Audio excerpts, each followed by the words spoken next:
اهلا بيكم بقى وحلقه جديده في سبوتايه النهارده تشامبيونز ليج. معانا اتنين ضلعين من السيمي فاينال، ارسنال وبرشلونه. وانا طبعا غلبان كالعاده، مش كالعاده قوي يعني، هو السنه دي انا غلبان. مش كالعادة خالص. كالعادة مين صاحب البطولة؟ في بقالي ضيافتك. سنه بخسر بس كتر خيركم والله. احنا في ضيافتك السنة سيبنا السنة دي نلعب كلنا، بص في ارسنال وفي برشلونة وباريس، ان انت مش موجود فكله موجود. هو واضح ان البطوله حلوه بسبب عدم وجودي يعني. ف عندنا ماتشات استراحة محارب عادي. سيبوها لنا حبة برضه. والله تسيب، بص في انا ما عنديش روح مشكله على وبتاع فكره. والدنيا على مبسوطة فكره على مبسوطة، فكره وبعدين ما حدش فينا هياخدها. عارف لو انت موجود هتاخدها انت عادي. على فكره انا ما عنديش اي مشكله ان اسيب الشامبيونز ليج سنتين ثلاثه في مقابل ان انا اخد الدوري كل سنه. مش انجوي. انجوي. يعني انت نفسك تبقى موافق بتشجع برشلونة تبقى موافق. عادي جدا، بدل شويه والله عشان الزهق. بس انا عايز انا ريال مدريد ما بياخدش دوري يعني مره كل 4 سنين، مرتين كل 5 سنين، 6 سنين. ده رقم بشع يعني يا عيني. بشع. الشامبيونز ليج برضه السخونه بتاعت الموسم كله يعني. ماشي، الشامبيونز ليج بس كله يعني بتاع ايه؟ الموسم برضه يعني. المهم يعني انا لو هختار من اي حاجه انا لو منك بصراحه اختار الشامبيونز ليج بصراحه يعني الدوري. فعلا؟ بصراحه الذهب انت برضه في نعمه يعني، فاهم ده الذهب الرفاهيه بتاعت الايه بجد تألف يا رب النعمة. نص المشاكل دي. فاهم هو قلف النعمه الواحد خلاص بس عايز يغير، برضه مفيش مكان في المتحف يعني ايه، عايزين نغير ناخد الدوري. المهم يعني تشامبيونز ليج بصراحه السيمي فاينال كان جامد جدا. اذا كان انتر وبرشلونه ولا ارسنال يعني وباريس. شايف بقى يعني، خلينا نبتدي كده بالماتش الاولاني، ارسنال وباريس.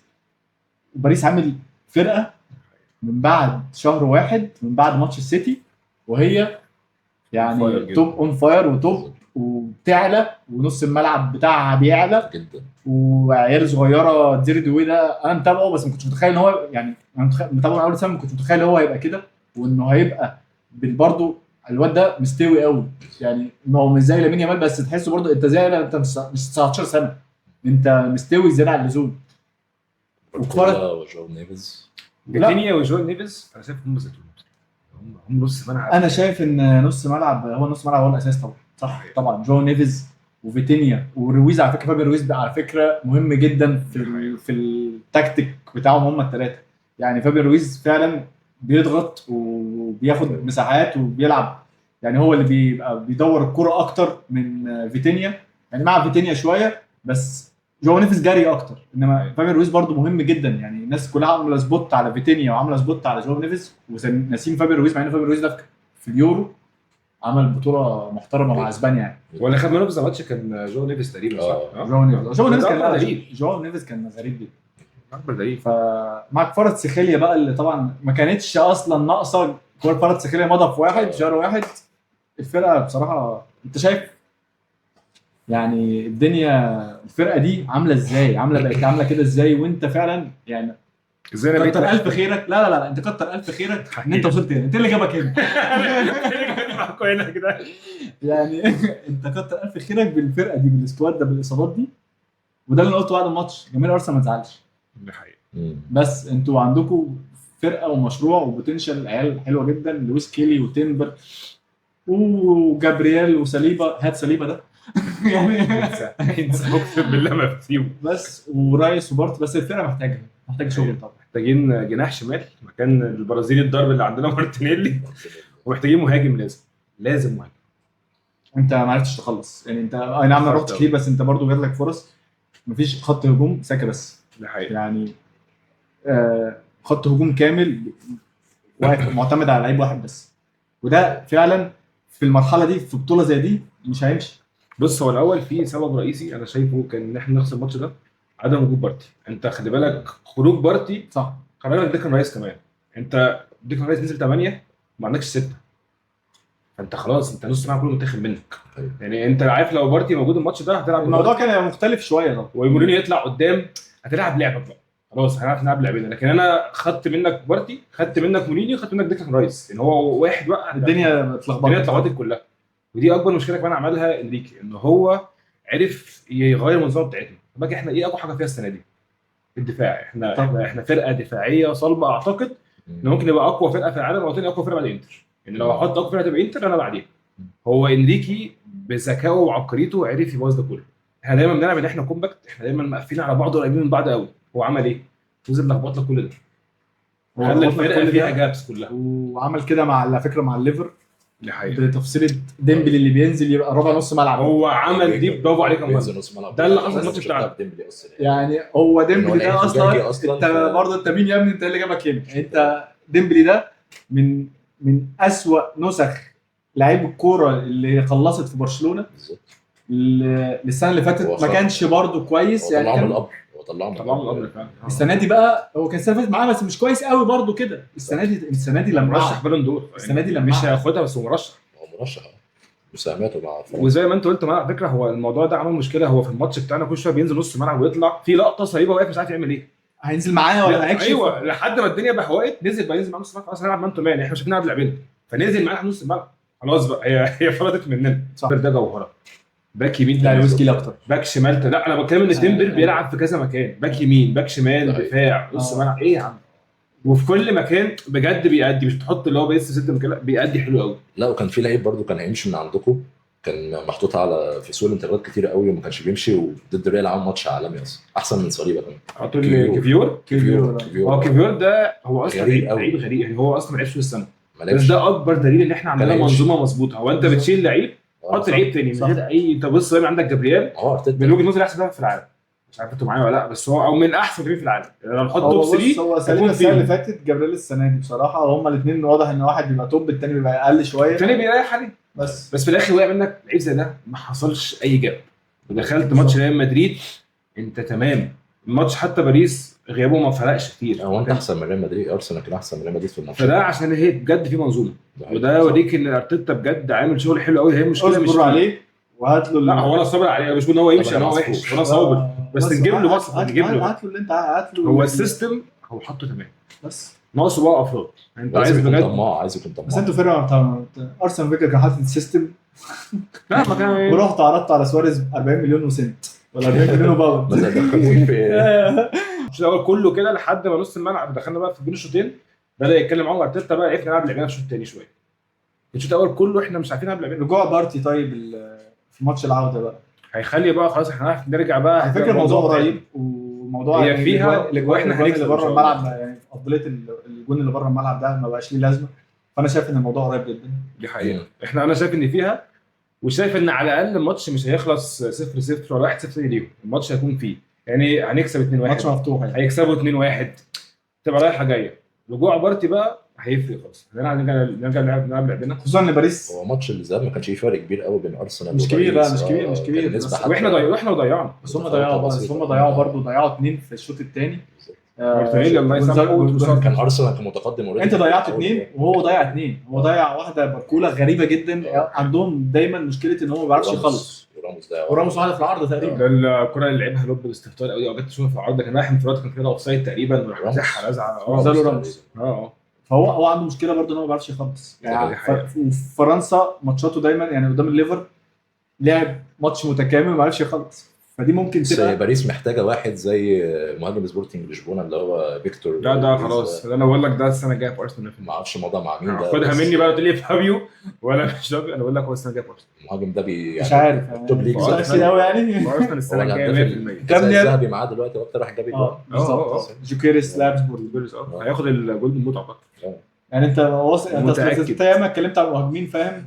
دي حقيقه. دي حقيقه بس لا وسيمين سنه احنا جبنا سبورتس دايركتور جديد. لا هيعمل فرق كتير قوي. معانا صاب ميزانيه 300 مليون السنه دي. فلا احنا هنفسد سوق الانتقالات. هنفسد يا باشا 300 مليون انا. ورودريجو بتاعك ده الواد اللي بياخدهم ماشي يا عم، عاديه وهو غني. مروح معاهم. لا ورودريجو برضو انا حاسس ان في كلام. رودريجو كده هو هيبقى يعني في كلام عليه انه يمشي. رودريجو كده هيبقى هو البونبونايه بتاعت الصفقات في الصيف. لان هو واضح ان هو موضوع خلاص مبابي وفينيسيوس ورودريجو مش هيكملوا وما عرفش. مع ان انا نفسي مدرب يجي والله. انا شايف ان الثلاثه ينفعوا مع بعض بس عايزه مدرب بطريقه معينه. لا يا مهند رودريجو مهدور حقه جدا بصراحه. انا كنت شايف ان يا اما في صفقه منهم ما تجيش يا اما لا رودريجو لا لازم يكمل في ريال مدريد. حاسس ان هو مش واخد حقه. هو مش واخد حقه والمدرب يا جدعان هو سيبها. الوحيد اللي بيدافع فيهم هو سيبها عشوائيه كده. فالناس ده الدنيا داخله على بعض. طب انا ممكن اقول لك ليه مع بعض. تعالى قول لي ايه الفرق الجوهري اللي حصل. مفيش فرق. بس لا في فرق. السنه اللي فاتت السنه دي ايه الفرق؟ الفرق الجوهري اه في طريقه اللعب يعني في كل حاجه. فرق ان انت كنت بتلعب باثنين قدام بيبدلوا مع بعض، مظبوط. رودريجو وفينيسيوس، دخل لهم واحد بقى محتاج الثلاثه يبدلوا مع بعض، ده عمرها ما هتحصل. والثلاثه نفس الستايل لعب، والثلاثه نفس نفس الميزه. وخليت بيلينجهام بدل هو كان بيبقى الفولس لاين هو خلاص رجع نص الملعب.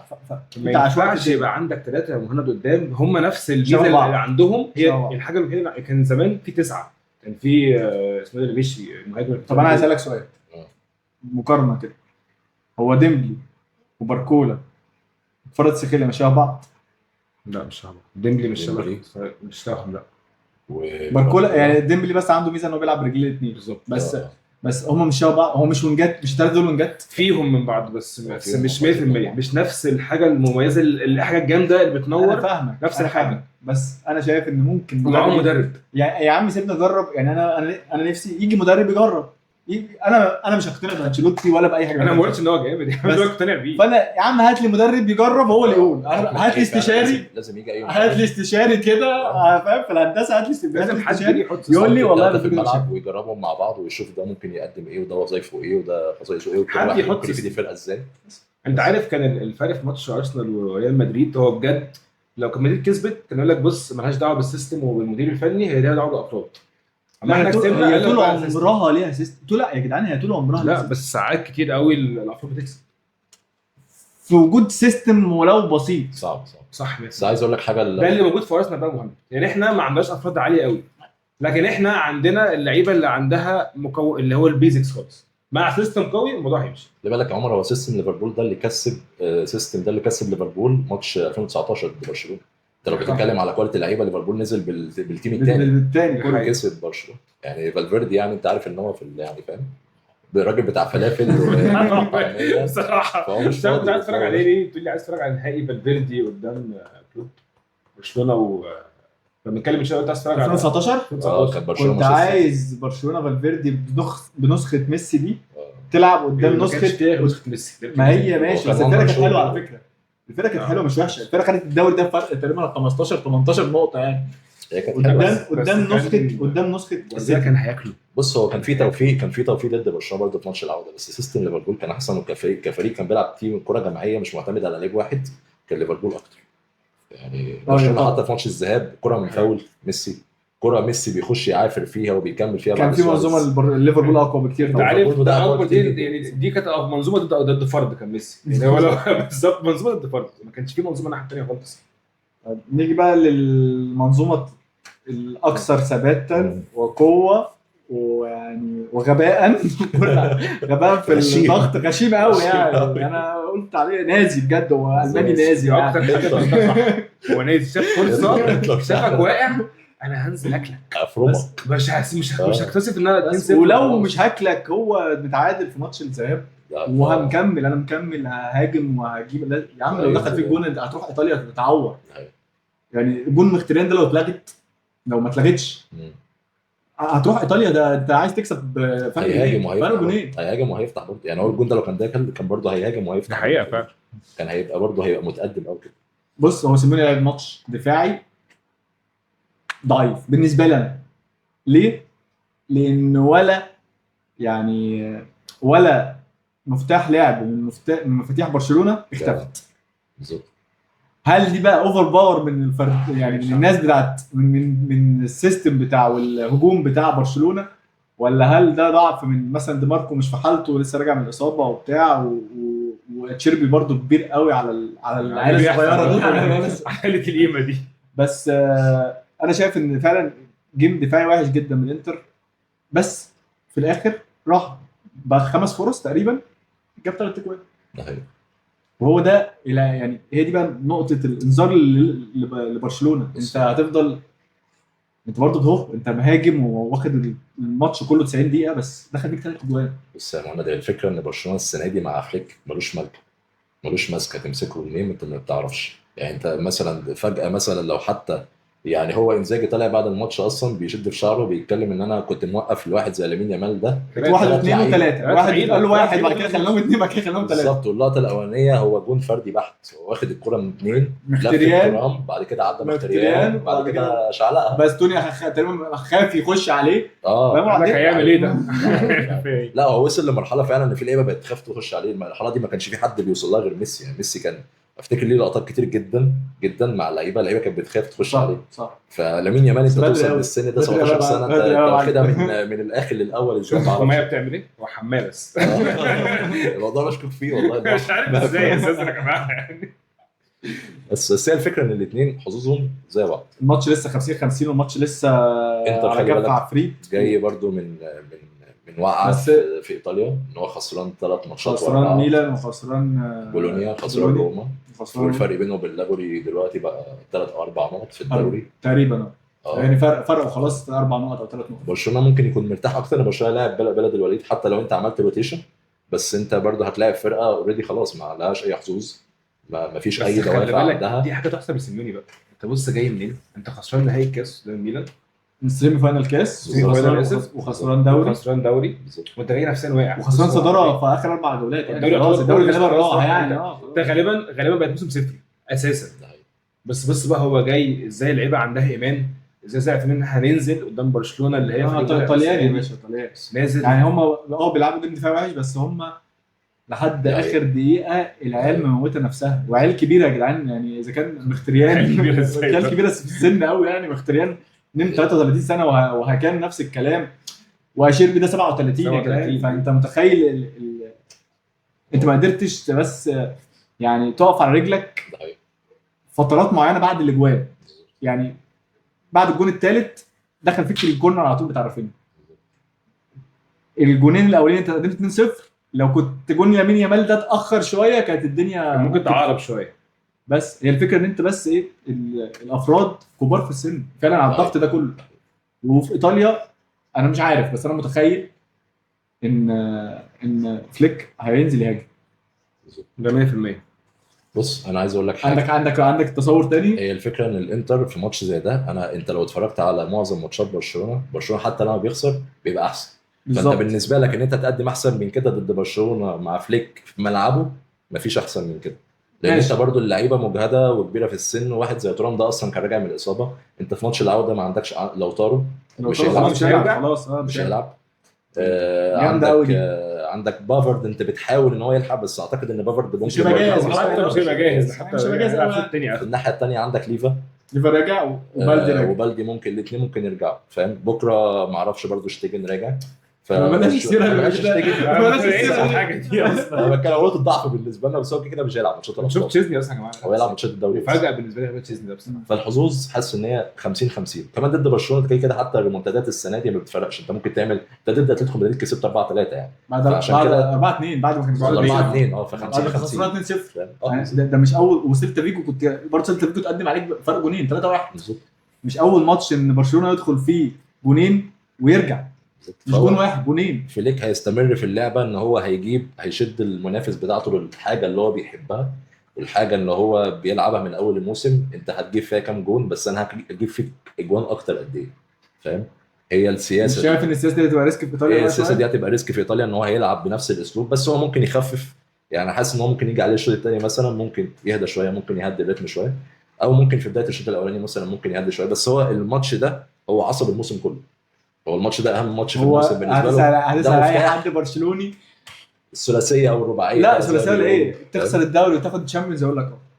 ده مين اي حد برشلوني يخسر الدوري؟ وياخد الشامبيونز. اه طبعا انا هسالك سؤال ما فيهاش نقاش. بعد الشر عليكم يعني، لو خسرت دوري تشامبيونز هل موسم هانس فليك مش ناجح كده؟ لا طبعا ناجح جدا ناجح 100%. طب. جدا طبعا. هو نجح، هو خلاص هانس فليك نجح خلاص يعني، هو ما فيش تقييم ليه، بالظبط. هو خلاص نجح. لا هو ناجح جدا. هو مفيش ضغط عليه قوي برضه، حاسس ان هو يعني لا بس انت برضو في ايدك بطولتين طبعا مش هتخسر الاثنين يعني. انت في ايدك بطولتين، بس انا عايز اقول لك حاجه. انت لما جيت لعبتها في سنه 2019 مع ميسي وفالفيردي وانت الفريق عندك اصلا كسكواد قليل، انت بتعتمد على ميسي برضو اكتر من اي حد.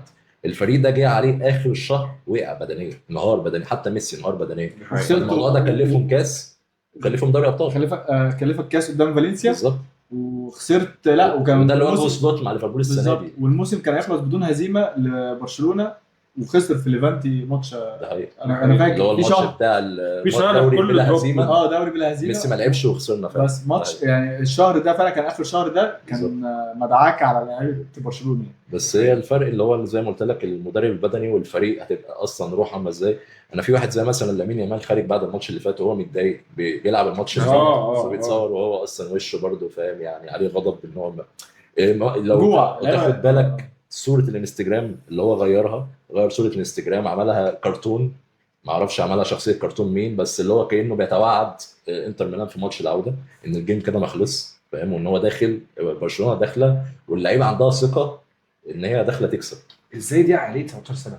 وانا لسه إزاي؟ اقول لك والله إزاي؟ هو مش شايف ان هو بيحط شاف حد لا مش شاف حد مش بقدر حد اللي مش بيحصل كبير. ده والله. انت مش شايف ان هو بيحط ضغط على نفسه في السن الصغير ده؟ يعني ضغط كبير جدا، ده بيدي ميشنز لنفسه قبل كل ماتش وبيكتب على انستجرام ستوري وبتاع.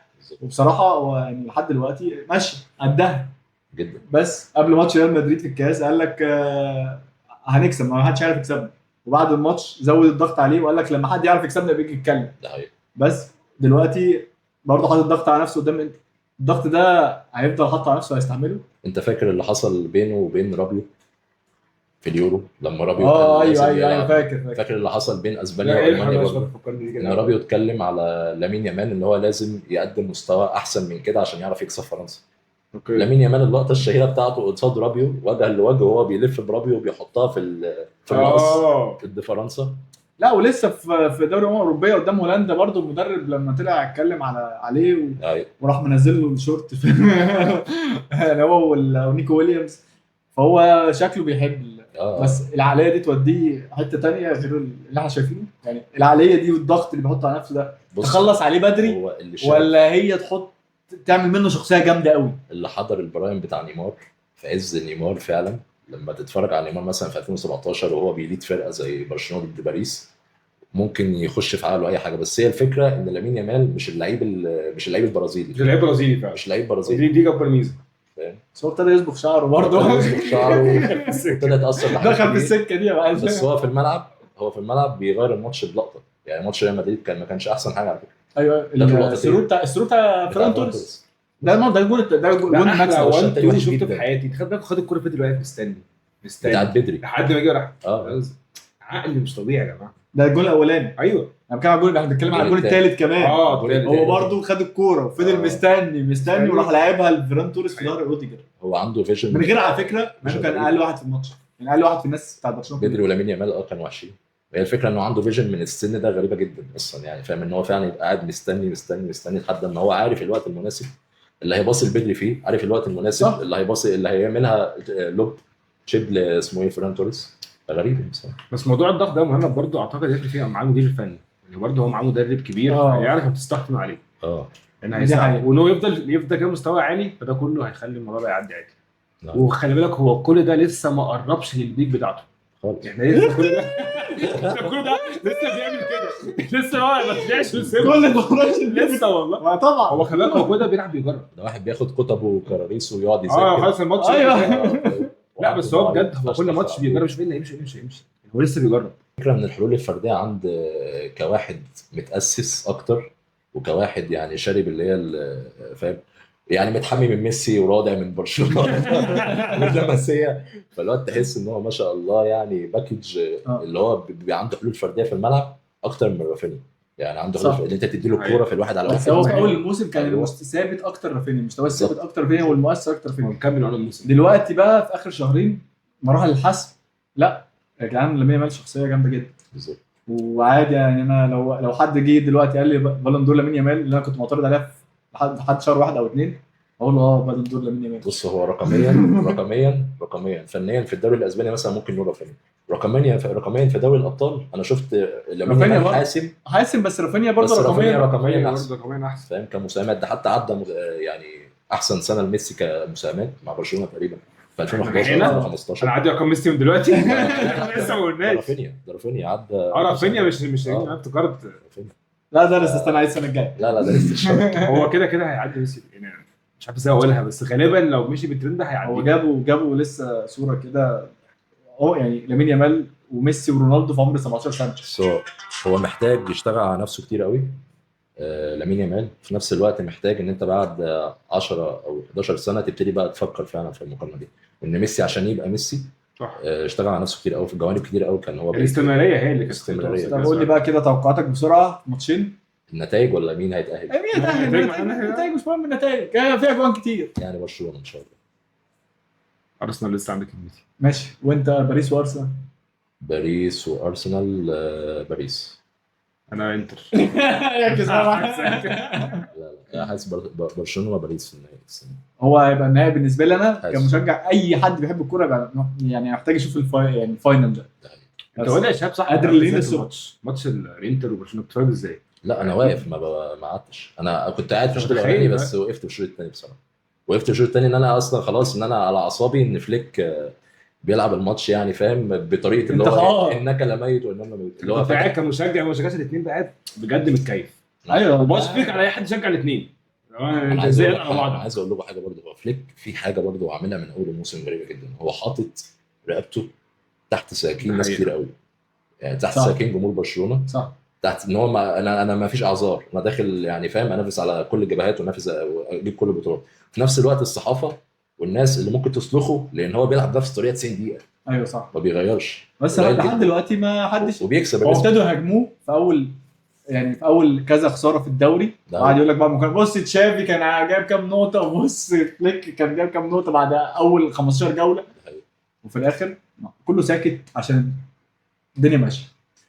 بس يعني انا متاكد ان الصوره دي صوره الهجوم البشع المجنون ده ممكن يعني طبيعي في مره مش هتصيب معاك، هتخيش في حاجه. ولو خيشت في نهائي دوري الابطال، كمان لو خيشت مش هتفتح سكور، لا هو بص بيرجع يلم نفسه بعد ما بيلبس الجول يعني. بس وهو الدنيا متعادل او هو خسران، هو وانا رايح انا جاي اهاجم ال11 بالجماهير على كره الهاجم. لا بجد في حوار ماتش اتلتيكو مدريد في الدوري والله العظيم كان لامين يامال وليفاندوفسكي ورافينيا وفيران توريس وبدري، 5 بيهاجموا ومعاهم وبيلعب راجل جريسة تحتيهم. هو عنده كبرياء غريب على فكره ان هو كالماني مش عايز لا انا هكسب بنفس الاسلوب ده بس مش هغيره. فلو الصوره دي فضلت ماشيه حلو هيعملوا تمثال. لو خيشت في نهائي دوري ابطال مثلا، هي في الدوري مش هيفرق معاك. تمثال والله. كده لسه أوكي، كده كده هو تمثال. راجع تمثال. ايه في الاخر مره هقفل، لا انا هقفل بالاولانيه كده بس هي دي هجيب دي مكان دي. حبيبي مبسوط ان انتوا معايا وانا اكتر والله العظيم، حلقه حلوه قوي وخفيفه جدا، ورب تعجبكم كمان ان شاء الله. ونتقابل بعد تشامبيونز ليج ان شاء الله، ودايما كده معانا، ويا رب تكون دايما الاسبوعيه خفيفه عليكم. سلام.